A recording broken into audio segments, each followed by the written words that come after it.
नमस्कार। आज हम ब्रायन ट्रेसी की जो बहुत मशहूर किताब है बिक्री का मनोविज्ञान मतलब द साइकोलॉजी ऑफ सेलिंग, उस पर आधारित एक समीक्षा की थोड़ी बारीकियों में जा रहे हैं। हाँ, ये किताब तो काफी प्रभावशाली मानी जाती है बिक्री की दुनिया में। बिल्कुल, हमारे पास इसका एक सार है और वो इस बात पर काफी जोर देता है कि कैसे जो कामयाब बिक्री है वो सिर्फ बेचने के तरीकों या कह लें टेक्निक्स का मामला नहीं है। सही कहा।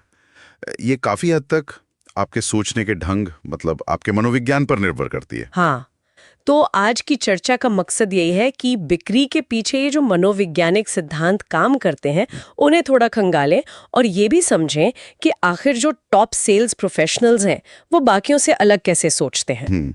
क्या चीज उन्हें अलग बनाती है? तो चलिए इसी पर बात करते हैं। क्या बिक्री बस नंबर्स का खेल है या ये दिमाग को समझने की कला ज्यादा है? ये एक अच्छा सवाल है। इस समीक्षा में एक चीज जो मुझे शुरू में ही दिलचस्प लगी वो है बिक्री में 80-20 का नियम, कि सिर्फ 20% विक्रेता ही 80% कमाई करते हैं। ये आंकड़ा तो मतलब सोचने पर मजबूर करता है। बिल्कुल बिल्कुल। इसका सीधा मतलब है कि सिर्फ ज्यादा घंटे काम करना या यूं कहें कि सिर्फ मेहनत करना ही काफी नहीं है। हाँ, कुछ और भी है जो उस टॉप 20% को अलग बनाता है। सही। और वो कुछ और चीज सिर्फ पढ़ाई लिखाई या अभ्यास या अनुशासन ही नहीं है। हाँ, वो जरूरी है, इसमें कोई शक नहीं। तो फिर क्या है वो मुख्य चीज? किताब के मुताबिक सबसे बड़ा फर्क आता है आपकी स्व अवधारणा से, मतलब आप खुद अपने बारे में क्या सोचते हैं, क्या राय रखते हैं। स्व अवधारणा, सेल्फ कॉन्सेप्ट। हाँ, वही। ये सिर्फ ऊपरी आत्मविश्वास की बात नहीं है, ये असल में आपके अवचेतन मन में आपकी अपनी काबिलियत का जो नक्शा है वो है। अच्छा, तो ये स्व अवधारणा प्रदर्शन को कैसे प्रभावित करती है? क्या किताब में कुछ ठोस तरीके बताए गए हैं इसे बेहतर करने के? हाँ, बिल्कुल। किताब इस पर जोर देती है कि अगर आप अंदर से खुद को सफल नहीं मानते ना, तो बाहरी तकनीकें भी शायद पूरी तरह काम ना करें। इसे सुधारने के लिए कुछ प्रैक्टिकल कदम भी सुझाए गए हैं, जैसे आप कैसे दिखते हैं, मतलब पेशेवर दिखना, अपनी बिक्री की पिच का बार बार अभ्यास करना ताकि वो एकदम नेचुरल लगे। हाँ, रटा रटाया ना लगे। बिल्कुल। और यहाँ तक कि छोटी छोटी जो जीत होती हैं, छोटी सफलताएं, उनका भी जश्न मनाना, ये सब चीजें मिलकर आपकी जो अंदर की छवि है उसे मजबूत करती हैं और ये फिर सीधे आपके प्रदर्शन में दिखता है। ये तो हुई अपनी तैयारी की बात, अंदर की तैयारी। अब ग्राहक की तरफ आते हैं। समीक्षा कहती है कि सिर्फ अपना प्रोडक्ट बेचने पर फोकस करने के बजाय ग्राहक की जरूरतें समझना सबसे जरूरी है। हाँ, ये बहुत महत्वपूर्ण है। और इसके लिए सवाल पूछने और ध्यान से सुनने पर बल दिया गया है। एक जादुई सवाल का भी जिक्र है। हाँ, वो सवाल दिलचस्प है। वो कुछ इस तरह है, अगर मैं आपको ग्राहक की जो मुख्य समस्या है उसे हल करने का एक असरदार तरीका दिखा सकूं, तो क्या आप उसके बारे में जानने में रुचि लेंगे? अच्छा। ये सवाल ना सीधा मुद्दे पर आता है और ग्राहक को समाधान पर फोकस करवाता है, न कि सिर्फ प्रोडक्ट पर। और ये उस बड़ी सोच से जुड़ता है कि लोग अक्सर भावनात्मक आधार पर फैसले लेते हैं। ओह, ये तो बहुत दिलचस्प बात है। हाँ, और बाद में अपने फैसले को सही ठहराने के लिए तर्क या लॉजिक ढूंढते हैं। तो मतलब सिर्फ प्रोडक्ट के फीचर गिना देना काफी नहीं है, ये दिखाना ज्यादा जरूरी है कि वो फीचर ग्राहक की कौन सी भावनात्मक जरूरत पूरी करेगा, जैसे शायद सुरक्षा की भावना या दूसरों से आगे निकलने का एहसास। एकदम सही, बिल्कुल। विक्रेता का काम है ग्राहक की जो मूल इच्छाएं हैं, जो जरूरतें हैं, उन्हें पहचानना और उन्हें संबोधित करना, चाहे वो पैसे की सुरक्षा हो या पहचान या गर्व की भावना हो, या फिर आजकल जो बहुत चलता है कुछ खोने का डर, मतलब फोमो, या फिर सफलता पाने की, कुछ हासिल करने की तीव्र इच्छा। अच्छा। इसी से जुड़ा 6 का नियम, लॉ ऑफ 6 भी है।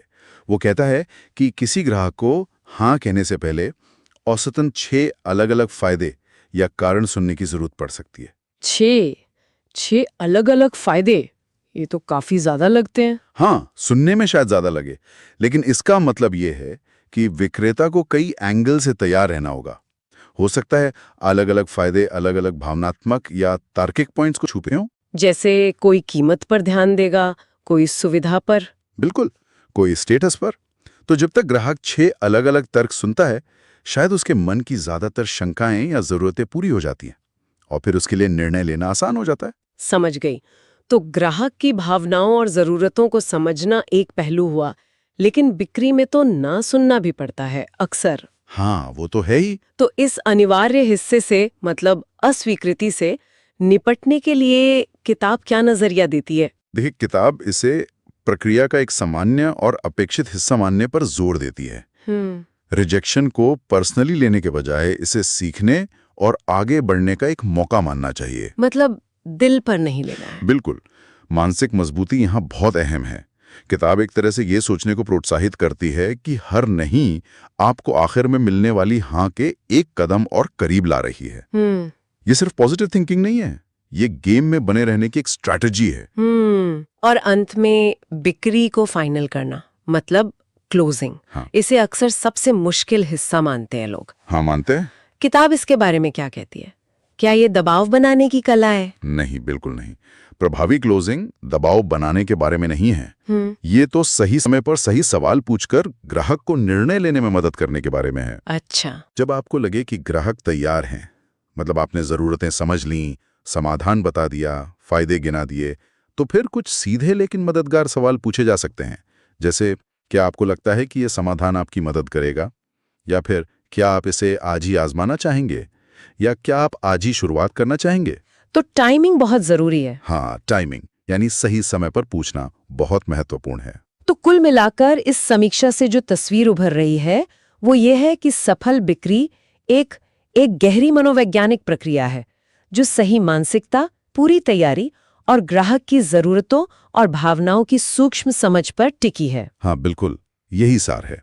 हालांकि समीक्षा में ये भी ईमानदारी से बताया गया है कि किताब में दिए गए कुछ सिद्धांत शायद उन विक्रेताओं को जो अनुभवी हैं थोड़े दोहराए हुए लग सकते हैं। अच्छा, ये भी है। और साथ ही कुछ उदाहरण जो पारंपरिक, मतलब आमने सामने की बिक्री पर आधारित हैं, वो आज के डिजिटल और ऑनलाइन बिक्री के जमाने में शायद थोड़े पुराने महसूस हों। ये एक जरूरी बात है।